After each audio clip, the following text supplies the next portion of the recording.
Alright, Shalom. Before I get started, I want to give all praise, honor, and glory to Yahawah, by Hashem, YAHAWAHSHI, by Hashem, Kadash. Double honors to the apostles and elders that I learned this truth from, the men at GMS, and the brethren with the like-minded doctrine. I think I'm going to name this lesson, the Day of the Lord, um, which the earth shall melt with fervent heat. I think that's what I'm going to name the title of it. But before I get into this video, I want to bring out 2 Peter's chapter 3.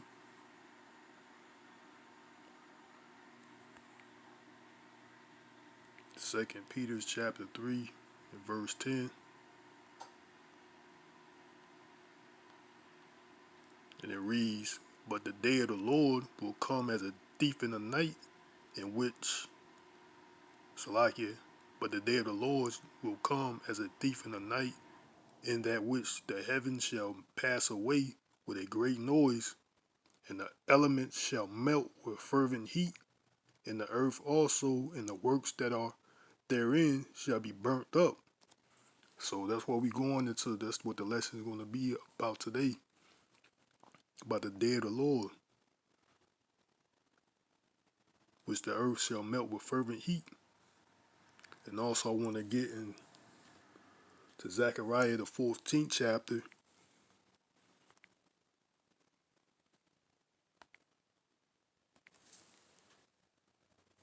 and the 12th verse.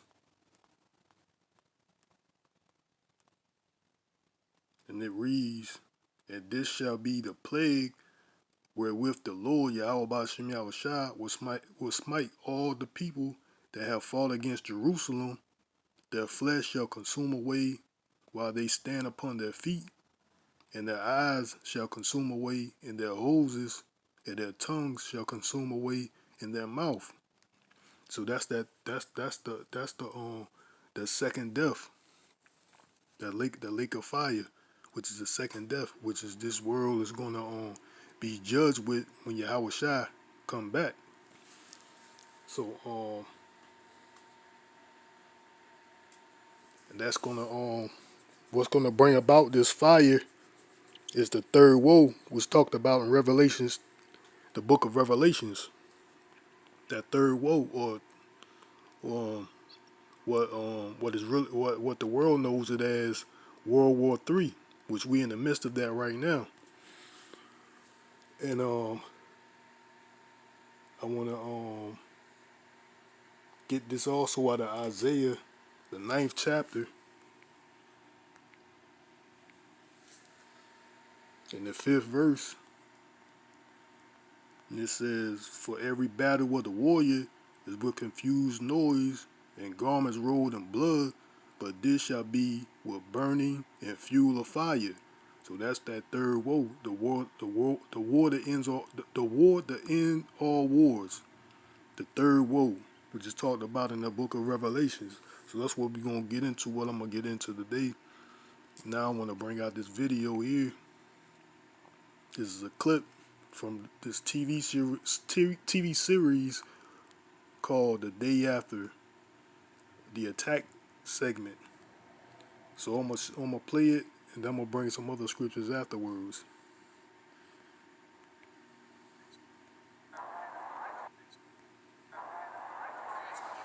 They take about 30 minutes to reach their target. So do theirs, right? Missile warning, this is Beale. Confidence is high. I repeat, confidence is high. Roger, we've got 32 targets in track and 10 impacting points. I want to confirm, is this an exercise? Roger, copy. This is not an exercise. Roger, understand. Major Reinhardt, we have a massive attack near the U.S. nest at this time. ICBMs. Numerous ICBMs. Roger, understand. Over 300 missiles inbound now.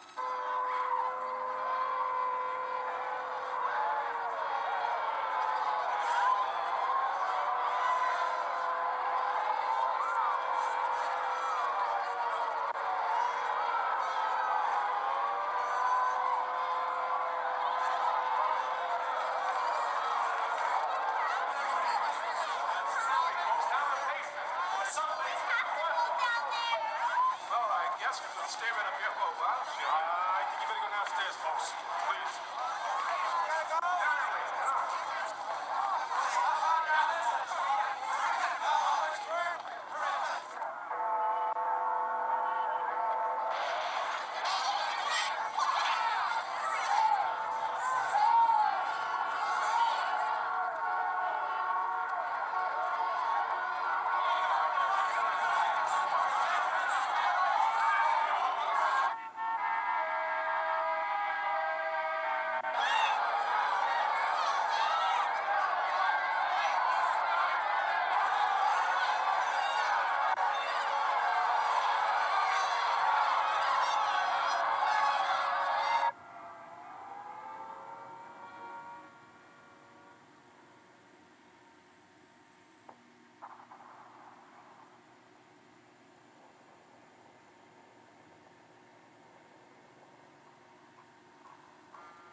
Hey!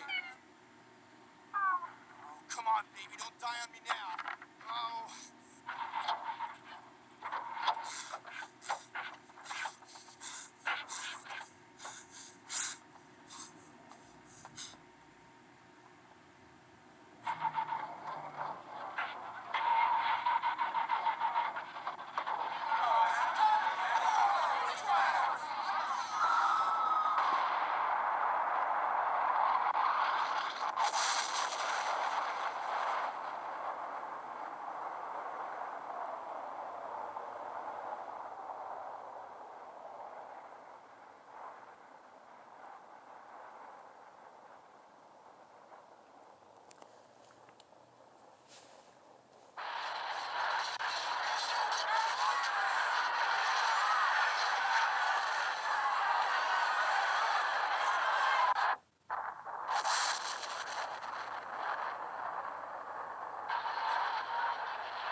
So yeah, that was the clip, man. You see what it showed there. The Earth was melting away. Was it that nuclear warfare?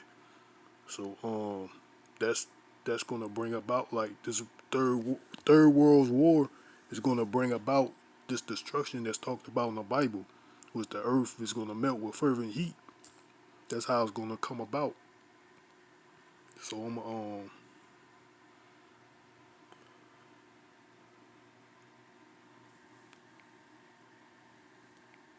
it's like it. I'm not trying to get that right now.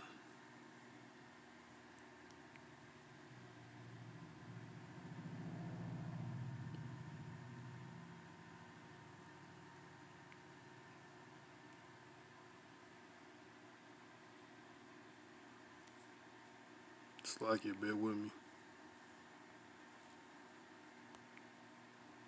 So I'm gonna go into it. Like this movie was I think was created in the 1980s, like 1983 or something like that. So it was based upon this incident here. It says over 10 days in November 1983, the U.S. and the Soviet Union nearly started a nuclear war. Now, newly declassified documents reveal just how close we reached a mutual destruction because of an exercise. During 10 days in November 1983, the United States and the Soviet Union nearly started a nuclear war. So the only two nations at that time was, you know, that had nuclear capability, or I'm saying, or, or was most likely to cause a nuclear war was the Soviet Union and the United States. Only these two nations at that time, these two countries, I rather say at that time. But now, you got over, they got a lot of these countries, like other countries like China, you know, um, um, Iran, Israel, Japan. I think Japan got nuclear capability. In Australia, I think. Don't quote me on that. You can just look it up yourself. But there's there's multiple other countries now that has nuclear capability. So why how much more this destruction is capable to happen during these times? That lets you know that we're in the latter times because all these different other countries have nuclear capability. And I want to get this also to let you know that this nuclear that it's gonna be fought by nuclear war because nuclear bombs are basically through the military terminology is called arrows also. So it says here broken arrows nuclear. He says a broken arrow refers to an accidental event that involves nuclear weapons, warheads, or components that does not create a risk of nuclear war. These include a accidental or unexplained nuclear explosion, non-nuclear detonation, or burning of a nuclear weapon. So nuclear weapons are referred as arrows.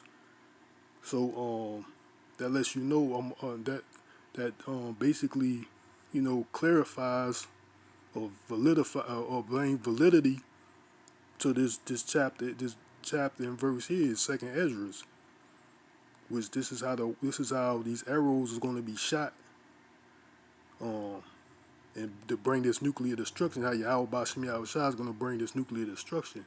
This is Second Ezra, the 16th chapter, and the 13th verse, and it says, For strong is his right hand that bendeth the bow, his arrows that he shooteth are sharp and shall not miss when he began to be when they begin to be shot into the ends of the world. So that's the arrows that it's talking about is the nuclear, these ICBM missiles. A lot of these, I think China and Russia already have hypersonic nuclear capability. hypersonic missiles, hypersonic nuclear missiles, man. And you know, the U.S. Is supposed to be um, doing the same thing. They're in a hypersonic nuclear arms race. You know, they're trying to find out. You know, because China and Russia already have the capability. I think the U.S. is working on it. The last time I heard something about it. But still, that's those broken arrows. That's those arrows of these nuclear bombs, which which is talked about in this right here, the broken arrow, nuclear warheads. Even the military use the terminology of arrows referring to nuclear bombs. So that validifies this chapter. You know, that's that third woe. You know, if you don't understand it, the Most High just blinds you. You know, if you just blind your understanding because this is what's going to happen. This is how the world's going to end. So, yeah, I hope that was edifying. That's all I have. You know, because this how the world's going to be melt with fervent heat and all the elements thereof. You know, so this is how that destruction, that lake of fire, the second death is going to come about by these nuclear weapons here, which they call, like I said, the military call them broken arrows. You know, also refer to nuclear weapons as arrows. So I hope this was edifying to the body. And I want to say, call Holayim La Yahawah, by Hashem, YAHAWAHSHI, by Hashem, Rakakadash, and double honors again to the apostles and elders that I learned the truth from. Shalom, Yahweh Ratazah, which means Lord willing. Salakia, Shalom to the next time. Yahweh Ratazah, which means Lord willing. And Wa Abba Babal.